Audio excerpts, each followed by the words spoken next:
Guys, welcome back to the channel. ಮೊದಲನೇದಾಗಿ big breaking news ಏನಪ್ಪಾ ಅಂದ್ರೆ ನಮ್ಮ ವೈಪರ್ ರ್ಯಾಂಡಿ ಆರ್ಟನ್ ಅವರ ರಿಟರ್ನ್ ಆದಷ್ಟು ಬೇಗ ನಮಗೆ ನೋಡೋದಿಕ್ಕೆ ಸಿಗುತ್ತೆ. ನಿನ್ನೆ ರಾತ್ರಿ ಬಂದಂತಹ ಅಪ್ಡೇಟ್ ಇದು. ನಮ್ಮ ವೈಪರ್ ರ್ಯಾಂಡಿ ಆರ್ಟನ್ ಅವರು ಆಸ್ ಸೂನ್ ಆಸ್ ಪಾಸಿಬಲ್ ನಮಗೆ ಡಬ್ಲ್ಯೂ ಕಂಪನಿಯಲ್ಲಿ ನೋಡೋದಿಕ್ಕೆ ಸಿಗ್ತಾರೆ. ಅಂಡ್ ಇದಾದ್ಮೇಲೆ ಬಂದಂತಹ ಇನ್ನ ಒಂದು ಅಪ್ಡೇಟ್ ಏನಪ್ಪಾ ಅಂದ್ರೆ ಅವರು ನಮಗೆ ಮುಂದಿನ ವಾರನೇ ನೋಡೋದಿಕ್ಕೆ ಸಿಗ್ಬಹುದು ಪ್ರಾಬಬ್ಲಿ ಅಂತ. ಸೊ ನಮ್ಮ ರ್ಯಾಂಡಿ ಆರ್ಟನ್ ಅವರ ರಿಟರ್ನ್ ಡಬ್ಲ್ಯೂ ಅವರು ಪ್ಲಾನ್ ಮಾಡಿದೆಯಂತೆ. ಅಂಡ್ ಆದಷ್ಟು ಬೇಗ ಅವರು ನಮಗೆ ನೋಡೋದಿಕ್ಕೆ ಸಿಗ್ತಾರೆ ಅಂತ ಒಂದು ಅಪ್ಡೇಟ್ ಬಂದ್ರೆ, ಇನ್ನೊಂದು ಅಪ್ಡೇಟ್ ಏನಪ್ಪಾ ಅಂದ್ರೆ ನಮ್ಮ ರ್ಯಾಂಡಿ ಆರ್ಟನ್ ಅವರ ರೀತಿನೇ ಡಬ್ಲ್ಯೂ ಅವರು ಕೆವಿನ್ ಓವೆನ್ಸ್ ಅವರ ರಿಟರ್ನ್ ಕೂಡ ಪ್ಲಾನ್ ಮಾಡ್ತಾ ಇದಾರಂತೆ. And Kevin Owens is also coming back ಅಂತಾನೆ ಹೇಳ್ಬೇಕು. ಈ ಒಂದು ಸುದ್ದಿನ ಕೇಳಿ ನನಗಂತೂ ಸಿಕ್ಕಾಪಟ್ಟೆ ಖುಷಿ ಆಯ್ತು. ಅದಕ್ಕೋಸ್ಕರನೇ ನಾನು ಕಮ್ಯುನಿಟಿ ಟ್ಯಾಬ್ ಅಲ್ಲಿ ನಮ್ಮ ಕೆವಿನ್ ಓವೆನ್ಸ್ ಅವರ ಫೋಟೋನ ಪೋಸ್ಟ್ ಮಾಡಿದ್ದು. ಲಿಟ್ರಲಿ ನಾನಂತೂ ಅನ್ಕೊಂಡಿರ್ಲಿಲ್ಲ ಗುರು ಇಷ್ಟು ಬೇಗ ಬರ್ತಾರೆ ಅಂತ. ಯಾಕಂದ್ರೆ ಅವರಿಗಾಗಿದ್ದು ನೆಕ್ ಇಂಜುರಿ. ನಿಜವಾಗ್ಲೂ ನೆಕ್ ಇಂಜುರಿ ಅಂದ್ರೆ ಒಬ್ಬೊಬ್ರು ಕರಿಯರ್ ಮುಗ್ದೋಗ್ಬಿಡುತ್ತೆ. ಬಟ್ ನಮ್ಮ ಕೆವಿನ್ ಓವೆನ್ಸ್ ಅವರು ಸ್ಪೀಡ್ ಆಗಿ ರಿಕವರಿ ಆಗಿದ್ದಾರೆ. ಅಂಡ್ ಆದಷ್ಟು ಬೇಗ ಅವರ ರಿಟರ್ನ್ ನೋಡೋದಿಕ್ಕೆ ಸಿಗುತ್ತೆ ಅಂತ ಅಪ್ಡೇಟ್ಗಳು ಬರೋದಿಕ್ಕೆ ಶುರುವಾಗಿದೆ. ಈ ಒಂದು ವಿಚಾರನ ನೋಡಿ ನನಗಂತೂ ಸಿಕ್ಕಾಪಟ್ಟೆ ಖುಷಿ ಆಯ್ತು. ಇಷ್ಟೇ ಅಲ್ಲ, ನಮ್ಮ ಡೇವ್ ಮೆಲ್ಸನ್ ಅವರು ಹೇಳಿರೋ ಪ್ರಕಾರ ನಮ್ಮ ವೈಪರ್ ರ್ಯಾಂಡಿ ಆರ್ಟನ್ ಹಾಗೆ ಕೆವಿನ್ ಓವೆನ್ಸ್ ಇಬ್ರು ಕೂಡ ಕೋಡಿ ರೋಡ್ಸ್ ಹಾಗೆ ಸಿಎಂ ಪಂಕ್ ಅವರ ಫ್ರೆಶ್ ಅಪೋನೆಂಟ್ಸ್ ಗಳಾಗಿ ನಮಗೆ ಆದಷ್ಟು ಬೇಗ ನೋಡೋದಿಕ್ಕೆ ಸಿಗ್ತಾರಂತೆ.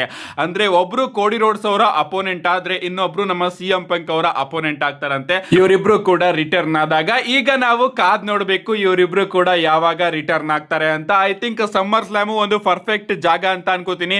ಇಬ್ರು ಕೂಡ ಡಬ್ಲ್ಯೂ ಅವರು ಪ್ರಾಬಬ್ಲಿ ಕರ್ಕೊಂಡು ಬಂದ್ರೆ ಸಮ್ಮರ್ ಸ್ಲಾಮ್ಗೆ ಕರ್ಕೊಂಡು ಬರ್ಬೋದು. ಡಬ್ಲ್ಯೂ ಅವರೇನಾದ್ರೂ ಒಂದು ಟ್ಯಾಗ್ ಟೀಮ್ ಫ್ಯೂಡ್ ನ ಪ್ಲಾನ್ ಮಾಡಿದ್ದೆ ಆದ್ರೆ, ಈ ಕಡೆ ಕೋಡಿ ರೋಡ್ಸ್ ಹಾಗೆ ನಮ್ಮ ಸಿಎಂ ಪಂಕ್ ಅವರ ಸಂಬಂಧನೂ ಕೂಡ ನೀವು ನೋಡ್ತಾ ಇರಬಹುದು ಯಾವ ರೀತಿ ಆಗ್ತಾ ಇದೆ ಅಂತ. ಡಬ್ಲ್ಯೂ ಅವರೇನಾದ್ರೂ ಟ್ಯಾಗ್ ಟೀಮ್ ಫ್ಯೂಡ್ ನ ಸ್ವಲ್ಪ ಪ್ಲಾನ್ ಮಾಡಿದ್ರೆ ನಮ್ಮ ರ್ಯಾಂಡಿ ಆರ್ಟನ್ ಹಾಗೆ ಕೆವಿನ್ ಓವೆನ್ಸ್ ಇಬ್ರು ಕೂಡ ಸಮ್ಮರ್ ಸ್ಲಾಮ್ ಅಲ್ಲಿ ನೋಡೋದಿಕ್ಕೆ ಸಿಕ್ಕಿ ಕೋಡಿ ರೋಡ್ಸ್ ಹಾಗೆ ಸಿಎಂ ಪಂಕ್ ಇಬ್ರು ಮೇಲೂ ಕೂಡ ಅಟ್ಯಾಕ್ ಮಾಡೋ ಚಾನ್ಸಸ್ ಗಳು ಕೂಡ ಈಗ ಜಾಸ್ತಿ ಆಗಿದೆ. ಅಂಡ್ ಈ ಕಡೆ ನಮ್ಮ ಕೆವಿನ್ ಓವೆನ್ಸ್ ಅವ್ರಿಗೂ ಕೂಡ ಚಾಂಪಿಯನ್ಶಿಪ್ ಪಿಕ್ಚರ್ ಅಲ್ಲಿ ಸಿಕ್ಕಾಪಟ್ಟೆ ಮೋಸ ಆಗಿದೆ. ನಮ್ಮ ರ್ಯಾಂಡಿ ಆರ್ಟನ್ ಅವರು ಚಾಂಪಿಯನ್ಶಿಪ್ ಪಿಕ್ಚರ್ ಅಲ್ಲಿ ಇನ್ವಾಲ್ವ್ ಆಗಿದ್ದಾರೆ. ಇಬ್ರಿಗೂ ಕೂಡ ಕೋಡಿ ರೋಡ್ಸ್ ಅವರಿಂದ ಮೋಸ ಆಗಿದ್ದು, ಬಟ್ ಈಗ ಚಾಂಪಿಯನ್ಶಿಪ್ ಇರೋದು ನಮ್ಮ ಸಿಎಂ ಪಂಕ್ ಅವರ ಮೇಲೆ. ಸೊ ಡಬ್ಲ್ಯೂ ಅವರು ಈ ರೀತಿ ಸ್ಟೋರಿನ ಕನೆಕ್ಟ್ ಮಾಡಬಹುದು. ಏನೇ ಆಗ್ಲಿ ಸಮ್ಮರ್ ಸ್ಲಾಮ್ ಅಲ್ಲಿ ಯಾರಾದ್ರೂ ಒಬ್ರು ಬರುವಂತಹ ಚಾನ್ಸಸ್ ಈಗ ಜಾಸ್ತಿ ಆಗಿದೆ. ಸಮ್ಮರ್ ಸ್ಲಾಮ್ ಅಲ್ಲಿ ಬರ್ಲಿಲ್ಲ ಅಂದ್ರೂ ಕೂಡ ರ್ಯಾಂಡಿ ಆರ್ಟನ್ ಅವರ ರಿಟರ್ನ್ ನಮಗೆ ನೆಕ್ಸ್ಟ್ ವೀಕ್ ನೋಡೋದಕ್ಕೆ ಸಿಗಬಹುದು. ಕಾದ್ ನೋಡಬೇಕು ನಮ್ಮ ಕೆವಿನ್ ಓವೆನ್ಸ್ ಅವರು ಯಾವಾಗ ರಿಟರ್ನ್ ಆಗ್ತಾರೆ ಅಂತ. ಒಟ್ನಲ್ಲಿ ಇಬ್ರು ಕೂಡ ಆದಷ್ಟು ಬೇಗ ಬರ್ತಾರೆ ಅಂತ ಅಪ್ಡೇಟ್ ಗಳು ಬರ್ತಾ ಇದೆ. ಅಂಡ್ ನಾನಂತೂ ಕೆವಿನ್ ಓವೆನ್ಸ್ ಅವರ ಮ್ಯೂಸಿಕ್ ನ ಕೇಳೋದಕ್ಕೆ ಸಿಕ್ಕಾಪಟ್ಟೆ ವೆಯ್ಟ್ ಮಾಡ್ತಾ ಇದ್ದೀನಿ. ಯಾಕಂದ್ರೆ ಎಕ್ಸ್ಪೆಕ್ಟೇಷನ್ಸ್ ನ ಇಟ್ಕೊಂಡಿರಲಿಲ್ಲ ನಾನು ಕೆವಿನ್ ಓವೆನ್ಸ್ ಅವರು ಇಷ್ಟು ಬೇಗ ಬರ್ತಾರೆ ಅಂತ. ಬಟ್ ಎಲ್ಲವೂ ಕೂಡ ಒಳ್ಳೇದೇ ಆಗಿದೆ. ನಮ್ಮ ಕೆವಿನ್ ಓವೆನ್ಸ್ ಅವರ ರಿಟರ್ನ್ ನಮಗೆ ಆದಷ್ಟು ಬೇಗ ನೋಡೋದಕ್ಕೆ ಸಿಗುತ್ತೆ. ಅಂಡ್ ನಮ್ಮ ವೈಪರ್ ರ್ಯಾಂಡಿ ಆರ್ಟನ್ ಅವರು ಕೂಡ ಕಂಪನಿಗೆ ಮತ್ತೊಮ್ಮೆ ವಾಪಸ್ ಬರ್ತಾ ಇದ್ದಾರೆ. ನೆಕ್ಸ್ಟ್ ಅಪ್ಡೇಟ್ ಕಡೆ ಬರೋದಾದ್ರೆ ಇದ್ದಿರ್ತಕ್ಕಂಥದ್ದು ಈ ಬಾರಿಯ ಸಮ್ಮರ್ ಸ್ಲಾಮ್ ಸ್ಟೇಜ್ ಬಗ್ಗೆ. ಈ ಬಾರಿಯ ಸಮ್ಮರ್ ಸ್ಲಾಮ್ ಸ್ಟೇಜ್ ಕಂಪ್ಲೀಟ್ ಆಗಿ ಲೀಕ್ ಆಗಿದೆ. ನೀವು ಇಲ್ಲಿ ನೋಡ್ತಾ ಇರಬಹುದು ಯಾವ ರೀತಿ ಸ್ಟೇಜ್ ಡಿಸೈನ್ ನ ಡಬ್ಲ್ಯೂ ಅವರು ಮಾಡಿದ್ದಾರೆ ಅಂತ. ನಾನು ಹೇಳ್ದಂಗೆ ಚಿಕ್ಕ ಟ್ರಯಾಂಗಲ್ ಇತ್ತಲ್ಲ, ಅಲ್ಲಿಂದನೇ ಸೂಪರ್ ಸ್ಟಾರ್ಸ್ ಗಳ ಎಂಟ್ರಿ ನಮಗೆ ನೋಡೋದಕ್ಕೆ ಸಿಗುತ್ತೆ.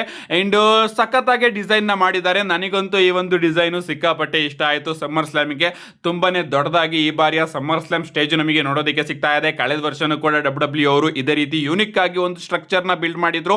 ಅಂಡ್ ಅದೇ ರೀತಿ ಈ ಬಾರಿನೂ ಕೂಡ ಡಬ್ಲ್ಯೂ ಅವರು ಯೂನಿಕ್ ಆಗಿ ಏನೋ ಒಂದನ್ನ ಟ್ರೈ ಮಾಡಿದ್ದಾರೆ. ಅಂಡ್ ಅದು ನಮಗೆ ಈ ರೀತಿ ಲುಕ್ ಅಲ್ಲಿ ನೋಡೋದಕ್ಕೆ ಸಿಗುತ್ತೆ. ನನಗಂತೂ ಸಿಕ್ಕಾಪಟ್ಟೆ ಇಷ್ಟ ಆಯ್ತು ಈ ಬಾರಿಯ ಸಮ್ಮರ್ ಸ್ಲಾಮ್ ನ ಸ್ಟೇಜ್. ನಿಮ್ಗೆ ಅನಿಸ್ತಾ ಇದೆ ಯಾವ ರೀತಿ ಫೀಲ್ ಕೊಡ್ತಾ ಇದೆ ಸ್ಟೇಜ್? ನಿಮ್ಮ ಅನಿಸಿಕೆ ನಾ ಕಮೆಂಟ್ ಮಾಡಿ. ನೆಕ್ಸ್ಟ್ ಅಪ್ಡೇಟ್ ಕಡೆ ಬರೋದಾದ್ರೆ ಇದ್ದಿರ್ತಕ್ಕಂಥದ್ದು ನಮ್ಮ ಸ್ಯಾತ್ ಫ್ರೀಕಿನ್ ರಾಲಿನ್ಸ್ ಅವರ ಬಗ್ಗೆ. ನಮ್ಮ ಸ್ಯಾತ್ ಫ್ರೀಕಿನ್ ರಾಲಿನ್ಸ್ ಅವರು ರೋಮನ್ ರೈನ್ಸ್ ಅವರ ಬಗ್ಗೆ ಒಂದು ಸ್ಟೇಟ್ಮೆಂಟ್ ನ ಕೊಟ್ಟಿದ್ದಾರೆ. ಅದೇನಪ್ಪಾ ಅಂದ್ರೆ ರೋಮನ್ ರೈನ್ಸ್ ಅವರು ಈಗ ಸಮ್ಮರ್ ಸ್ಲಾಮ್ ಅಲ್ಲಿ ಅಂಡರ್ ಡಾಗ್ ಆಗಿ ಬರ್ತಾ ಇದ್ದಾರೆ ಅಂತ. ಲಿಟ್ರಲಿ ಸೆತ್ ರಾಲಿನ್ಸ್ ಆಗಿ ರೋಮನ್ ರೈನ್ಸ್ ಅವರ ಮ್ಯಾಚ್ ಅಲ್ಲಿ ಸದ್ಯಕ್ಕೆ ಸೆತ್ ರಾಲಿನ್ಸ್ ಅವರ ಪ್ರಕಾರ ರೋಮನ್ ರೈನ್ಸ್ ಅವರು ಅಂಡರ್ ಡಾಗ್ ಆಗಿದ್ದಾರಂತೆ. ಅಫ್ಕೋರ್ಸ್ ಅವರು ಮೈಂಡ್ ಗೇಮ್ ರೀತಿ ಮಾತಾಡ್ತಾ ಇದ್ದಾರೆ. ರೋಮನ್ ರೈನ್ಸ್ ಅವರು ಹೇಳಿದ್ದಾರೆ ನನ್ನ ಸೋಲಿಸಲೇಬೇಕು ಅಂತ. ಅಂಡ್ ಆ ಒಂದು ಇಂಟೆನ್ಷನ್ ಇಂದ ರೋಮನ್ ರೈನ್ಸ್ ಅವರು ಬರ್ತಿರೋ ಕಾರಣ ಅವರು ಮೈಂಡ್ ಗೇಮ್ ಅಲ್ಲಿ ಸಿಕ್ಕಾಪಟ್ಟೆ ವೀಕ್ ಆಗಿರ್ತಾರೆ. ಅದರಿಂದ ಅವರು ಅಂಡರ್ ಡಾಗ್ ಆಗಿದ್ದಾರೆ ಅಂತ ನಮ್ಮ ಸೆತ್ ರಾಲಿನ್ಸ್ ಅವರು ಹೇಳ್ತಾ ಇದ್ದಾರೆ. ಬಟ್ ಒರಿಜಿನಲ್ ಆಗಿ ನಮ್ಮ ಸೆತ್ ರಾಲಿನ್ಸ್ ಅವರೇ ಅಂಡರ್ ಡಾಗ್. ಅದು ನಮ್ಮೆಲ್ಲರಿಗೂ ಕೂಡ ಗೊತ್ತು. ನೋಡೋಣ ನಾಳೆ ಈ ಒಂದು ಮ್ಯಾಚ್ ಅಲ್ಲಿ ಏನಾಗುತ್ತೆ ಅಂತ. ನೆಕ್ಸ್ಟ್ ಅಪ್ಡೇಟ್ ಗಳು ಬರೋದಾದ್ರೆ ಇದ್ದಿರ್ತಕ್ಕಂಥದ್ದು ನಮ್ಮ ಡ್ಯಾನ್ ಹೌಸಿನ್ ಅವರ ಬಗ್ಗೆ. ಲಿಟ್ರಲಿ ನಮ್ಮ ಡ್ಯಾನ್ ಹೌಸಿನ್ ಅವರ ಬಗ್ಗೆ ಒಂದು ಗುಡ್ ನ್ಯೂಸ್ ಏನಪ್ಪಾ ಅಂದ್ರೆ ಡ್ಯಾನ್ ಹೌಸಿನ್ ಅವರು ನಮಗೆ ಡಬ್ಲ್ಯೂ ಎಲ್ಲಾ ಮೇಜರ್ ಶೋಗಳಲ್ಲೂ ಕೂಡ 100% ನೋಡೋದಕ್ಕೆ ಸಿಗ್ತಾರೆ. ನಿಜವಾಗ್ಲೂ ಡಬ್ಲ್ಯೂ ಅವರು ಇದನ್ನ ಮ್ಯಾಂಡೇಟರಿ ಮಾಡಿದ್ದಾರೆ. ಡ್ಯಾನ್ ಹೌಸಿನ್ ಅವರಂತೂ ನಮಗೆ ಎಲ್ಲಾ ಡಬ್ಲ್ಯೂ ಪ್ರೀಮಿಯಂ ಲೈವ್ ಇವೆಂಟ್ ಅಲ್ಲೂ ಕೂಡ 100% ನೋಡೋದಕ್ಕೆ ಸಿಗ್ಲೇಬೇಕು. ಅವರು 100% ಫೀಚರ್ ಆಗ್ಲೇಬೇಕು ಅಂತ. ಯಾಕಂದ್ರೆ ಅವರ ಕ್ರೇಜ್ ಆ ರೀತಿ ಇದೆ, ಅವರ ಮರ್ಚೆಂಡೈಸ್ ಗಳು ಆ ರೀತಿ ಸೇಲ್ ಆಗ್ತಾ ಇದೆ. ಬಟ್ ಎಲ್ಲಾ ಮೇಜರ್ ಮೇಜರ್ ಶೋಗಳಲ್ಲೂ ಕೂಡ ನೀವು ಬುಕ್ ಮಾಡ್ತೀರಾ ಅಂದ್ರೆ ಆ ಒಂದು ಕ್ಯಾರೆಕ್ಟರ್ ನಿಜವಾಗ್ಲೂ ಸಿಕ್ಕಾಪಟ್ಟೆ ರೇರ್ ಆಗೋದಿಲ್ಲ. ಅದೇ ಒಂದು ಯೂನಿಕ್ನೆಸ್ ನ ನಮ್ಮ ಡ್ಯಾನೋಸಿನ್ ಅವರ ಕ್ಯಾರೆಕ್ಟರ್ ತಗೊಂಡು ಬರಬೇಕು. ಯಾಕಂದ್ರೆ ಅವರ ಕ್ಯಾರೆಕ್ಟರ್ ನಾರ್ಮಲ್ ಕ್ಯಾರೆಕ್ಟರ್ ಅಲ್ಲ, ಒಂದು ರೀತಿ funny type, evil type character and ಒಂದು ರೀತಿ ಶಾಪ ಕೊಡುವಂತಹ ಕ್ಯಾರೆಕ್ಟರ್. ಇದನ್ನ ನೀವು ಪ್ರತಿ ಶೋಗೂ ಕೂಡ ಕರ್ಕೊಂಡು ಬರ್ತೀರಾ ಅಂದ್ರೆ ಅದು ಯೂಸ್ ಆಗೋದಿಲ್ಲ. ನನ್ನ ಪ್ರಕಾರ ಪ್ರೀಮಿಯಂ ಲೈವ್ ಎಂಡ್ ಗಳಿಗೆ ಕರ್ಕೊಂಡು ಬರೋದು ಓಕೆ, ಬಟ್ ಪ್ರತಿ ಶೋ ಅಲ್ಲೂ ಕೂಡ ಕರ್ಕೊಂಡು ಬರ್ತೀರಾ ಅಂದ್ರೆ ಅದು ಅವರ ಕ್ಯಾರೆಕ್ಟರ್ ಮೇಲೆನೆ ಸಿಕ್ಕಾಪಟ್ಟೆ ಬ್ಯಾಕ್ಲಾಶ್ ಆಗುತ್ತೆ ಅಂತ ಅನ್ಸುತ್ತೆ. ನೆಕ್ಸ್ಟ್ ಅಂಡ್ ಫೈನಲ್ ಅಪ್ಡೇಟ್ ಕಡೆ ಬರೋದಾದ್ರೆ ಇದಿರ್ತಕ್ಕಂಥದ್ದು ಸಮ್ಮರ್ ಸ್ಲಾಮ್ ನ ಫೈನಲ್ ಬೆಟ್ಟಿಂಗ್ ಓಡ್ಸ್ ಬಗ್ಗೆ. ಇನ್ನೇನ್ ನಮಗೆ ನಾಳೆ ನೈಟ್ 1 ಹಾಗೆ ನಾಡಿದ್ದು ನೈಟ್ 2 ನೋಡೋದಕ್ಕೆ ಸಿಗ್ತಾ ಇದೆ. ಅಂಡ್ ಅದೇ ರೀತಿ ಫೈನಲ್ ಬೆಟ್ಟಿಂಗ್ ಓಡ್ಸ್ ಕೂಡ ರಿಲೀಸ್ ಆಗಿದೆ. ಫೈನಲ್ ಆಡ್ಸ್ ಪ್ರಕಾರ ಯಾರ್ಯಾರು ಗೆಲ್ತಾರೆ ಅಂತ ನೋಡ್ಕೊಂಡು ಬರೋದಾದ್ರೆ ಮೊದಲನೇದಾಗಿ ನೈಟ್ 1 ಕಡೆ ಬರೋದಾದ್ರೆ ಲಿವ್ ಮಾರ್ಗನ್ ಹಾಗೆ ಯುಎಸ್ಕೆ ಅವರ ಮ್ಯಾಚ್ ನಮಗೆ ನೈಟ್ 1 ನಲ್ಲಿ ನೋಡೋದಕ್ಕೆ ಸಿಗ್ತಾ ಇದೆ. ಈ ಒಂದು ಮ್ಯಾಚ್ ಅಲ್ಲಿ ನಮ್ಮ ಲಿವ್ ಮಾರ್ಗನ್ ಅವರು ಫೇವರೇಟ್ ಆಗಿದ್ದಾರೆ. ಅವರು ತನ್ನ ಚಾಂಪಿಯನ್ಶಿಪ್ ನ ರಿಟೈನ್ ಮಾಡ್ಕೋತಾರಂತೆ. ಒಬಾಫೆಮಿ ಹಾಗೆ ಬ್ರಾಕ್ ಲೆಸ್ನರ್ ಅವರ ನಡುವೆ ಹೆಲ್ ಇನ್ ಎ ಸೆಲ್ ಮ್ಯಾಚ್ ನೋಡೋದಕ್ಕೆ ಸಿಗ್ತಾ ಇದೆ. ಈ ಒಂದು ಮ್ಯಾಚ್ ಅಲ್ಲಿ ನಮ್ಮ ಒಬಾಫೆಮಿ ಅವರು ಫೇವರೇಟ್ ಆಗಿದ್ದಾರೆ. ಅವರು ಈ ಒಂದು ಮ್ಯಾಚ್ ಅಲ್ಲಿ ವಿನ್ ಆಗ್ತಾರೆ. ಅಂಡ್ ಬೆಟ್ಟಿಂಗ್ ಆಡ್ಸ್ ನ ಅಂತರ ನೀವು ಇಲ್ಲಿ ನೋಡ್ತಾ ಇರಬಹುದು. -3000 ನಲ್ಲಿ ಒಬಾಫೆಮಿ ಅವರು ಇದ್ರೆ +900 ಅಲ್ಲಿ ನಮ್ಮ ಬ್ರಾಕ್ ಲೆಸ್ನರ್ ಅವರು ಇದ್ದಾರೆ. ಇದಾದ್ಮೇಲೆ ನಮಗೆ ಊಸೋಸ್ ಅಂಡ್ ಜೇಕೋಬ್ ಫಾಟು ವರ್ಸಸ್ ಎಲೆನೈಟ್ ಸೊಲುಸಿಕೋವಾ ಹಾಗೆ ರಾಯ್ಸ್ ಕಿಸ್ ಅವರ ನಡುವೆ ಒಂದು 6 ಮ್ಯಾನ್ ಟ್ಯಾಗ್ ಟೀಮ್ ಮ್ಯಾಚ್ ನೋಡೋದಕ್ಕೆ ಸಿಗ್ತಾ ಇದೆ. ಈ ಒಂದು ಮ್ಯಾಚ್ ಅಲ್ಲಿ ನಮ್ಮ ಊಸೋಸ್ ಹಾಗೆ ಜೇಕೋಬ್ ಫಾಟು ಅವರು ವಿನ್ ಆಗ್ತಾರೆ ಅಂತ ಬೆಟ್ಟಿಂಗ್ ಆಡ್ಸ್ ಹೇಳ್ತಾ ಇದೆ. ಗಂತರ್ ಹಾಗೆ ನಿಕ್ ಆಲ್ಡಿಸ್ ಅವರ ಮ್ಯಾಚ್ ಅಲ್ಲೂ ಕೂಡ ನಮ್ಮ ಗಂತರ್ ಅವರು ವಿನ್ ಆಗ್ತಾರೆ ಅಂತ ಬೆಟ್ಟಿಂಗ್ ಆಡ್ಸ್ ಹೇಳ್ತಾ ಇದೆ.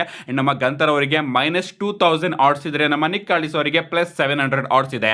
ಪೇಜ್ ಅಂಡ್ ಬೆಲ್ಲಾ ಟ್ವಿನ್ಸ್ ವರ್ಸಸ್ ಫೇಟಲ್ ಇನ್ಫ್ಲೂಯೆನ್ಸ್ ಅವರ ಮ್ಯಾಚ್ ಅಲ್ಲಿ ನಮ್ಮ ಪೇಜ್ ಹಾಗೆ ಬೆಲ್ಲಾ ಟ್ವಿನ್ಸ್ ಅವರು ವಿನ್ ಆಗ್ತಾರೆ ಅಂತ ಬೆಟ್ಟಿಂಗ್ ಆಡ್ಸ್ ಹೇಳ್ತಾ ಇದೆ. ಸಿಎಂ ಪಂಕ್ ಹಾಗೆ ಕೋಡಿ ರೋಡ್ಸ್ ಅವರ ಅನ್ಡಿಸ್ಪ್ಯೂಟೆಡ್ ಡಬ್ಲ್ಯೂ ಚಾಂಪಿಯನ್ಶಿಪ್ ಮ್ಯಾಚ್ ಅಲ್ಲಿ ನಮ್ಮ ಸಿಎಂ ಪಂಕ್ ಅವರು ವಿನ್ ಆಗ್ತಾರೆ ಅಂತ ಬೆಟ್ಟಿಂಗ್ ಆಡ್ಸ್ ಹೇಳ್ತಾ ಇದೆ. ಇದಾದ್ಮೇಲೆ ನೈಟ್ 2 ಕಡೆ ಬರೋದಾದ್ರೆ ಚಾಡ್ ಗೇಬಲ್ ಹಾಗೆ ಪೆಂಟಾ ಅವರ ಇಂಟರ್ಕಾಂಟಿನೆಂಟಲ್ ಚಾಂಪಿಯನ್ಶಿಪ್ ಮ್ಯಾಚ್ ಅಲ್ಲಿ ನಮ್ಮ ಚಾಡ್ ಗೇಬಲ್ ಅವರು ವಿನ್ ಆಗ್ತಾರೆ ಅಂತ ಬೆಟ್ಟಿಂಗ್ ಆಡ್ಸ್ ಕ್ಲಿಯರ್ ಆಗಿ ಹೇಳ್ತಾ ಇದೆ. ಡ್ಯಾನೋಸಿನ್ ಹಾಗೆ ಡೊಮಿನಿಕ್ ಮಿಸ್ಟೀರಿಯೋ ಅವರ ಹ್ಯೂಮನ್ ಮನಿ ಆನೆ ಪೋಲ್ ಮ್ಯಾಚ್ ಅಲ್ಲಿ ನಮ್ಮ ಡ್ಯಾನೋಸಿನ್ ಅವರು ವಿನ್ ಆಗ್ತಾರೆ ಅಂತ ಬೆಟ್ಟಿಂಗ್ ಆಡ್ಸ್ ಹೇಳ್ತಾ ಇದೆ. ಸ್ಯಾಮಿ ಝೈನ್ ಹಾಗೆ ಫಿನ್ ಬ್ಯಾಲರ್ ಅವರ ಡಬ್ಲ್ಯೂ ಅನ್ಡಿಸ್ಪ್ಯೂಟೆಡ್ ಚಾಂಪಿಯನ್ಶಿಪ್ ಗೆ ನಂಬರ್ 1 ಕಂಟೆಂಡರ್ ಮ್ಯಾಚ್ ಅಲ್ಲಿ ನಮ್ಮ ಸ್ಯಾಮಿ ಝೈನ್ ಅವರು ವಿನ್ ಆಗ್ತಾರೆ ಅಂತ ಬೆಟ್ಟಿಂಗ್ ಆಡ್ಸ್ ಹೇಳ್ತಾ ಇದೆ. ಟ್ರಿಕ್ ವಿಲಿಯಂ ಹಾಗೆ ಬೇರಿಂಗ್ ಕಾರ್ಬಿನ್ ಅವರ ಯುನೈಟೆಡ್ ಸ್ಟೇಟ್ ಚಾಂಪಿಯನ್ಶಿಪ್ ಮ್ಯಾಚ್ ಅಲ್ಲಿ ನಮ್ಮ ಟ್ರಿಕ್ ವಿಲಿಯಂ ಅವರು ವಿನ್ ಆಗ್ತಾರೆ ಅಂತ ಬೆಟ್ಟಿಂಗ್ ಆಡ್ಸ್ ಹೇಳ್ತಾ ಇದೆ. And tribal chief Roman Reigns ಹಾಗೆ ಸೆತ್ ರೋಲೆನ್ಸ್ ಅವರ ವರ್ಲ್ಡ್ ಹೆವಿವೇಟ್ ಚಾಂಪಿಯನ್ಶಿಪ್ ಮ್ಯಾಚ್ ಅಲ್ಲಿ ನಮ್ಮ ರೋಮನ್ ರೈನ್ಸ್ ಅವರು ವಿನ್ ಆಗ್ತಾರೆ ಅಂತ ಬೆಟ್ಟಿಂಗ್ ಆಡ್ಸ್ ಹೇಳ್ತಾ ಇದೆ. ಸೊ ಇದು ಸಮ್ಮರ್ ಸ್ಲಾಮ್ ನ ಫೈನಲ್ ಬೆಟ್ಟಿಂಗ್ ಆಡ್ಸ್. ಅಂಡ್ ನನ್ನ ನೈಟ್ 1 ಪ್ರಿಡಿಕ್ಷನ್ ಕೂಡ ಈಗಾಗಲೇ ರಿಲೀಸ್ ಆಗಿದೆ. ನೈಟ್ 2 ಪ್ರಿಡಿಕ್ಷನ್ ವಿಡಿಯೋ ಕೂಡ ಈ ಒಂದು ವಿಡಿಯೋ ಅಪ್ಲೋಡ್ ಆದ್ಮೇಲೆ ಸಂಜೆ ಅಪ್ಲೋಡ್ ಮಾಡ್ತೀನಿ. ಅದಕ್ಕೂ ಕೂಡ ಚಾನಲ್ ಅಲ್ಲಿ ಕಾದಿರಿ ಅಂತ ಹೇಳ್ತಾ ಸಿಗ್ತೀನಿ ನನ್ನ ನೆಕ್ಸ್ಟ್ ವಿಡಿಯೋದಲ್ಲೇ.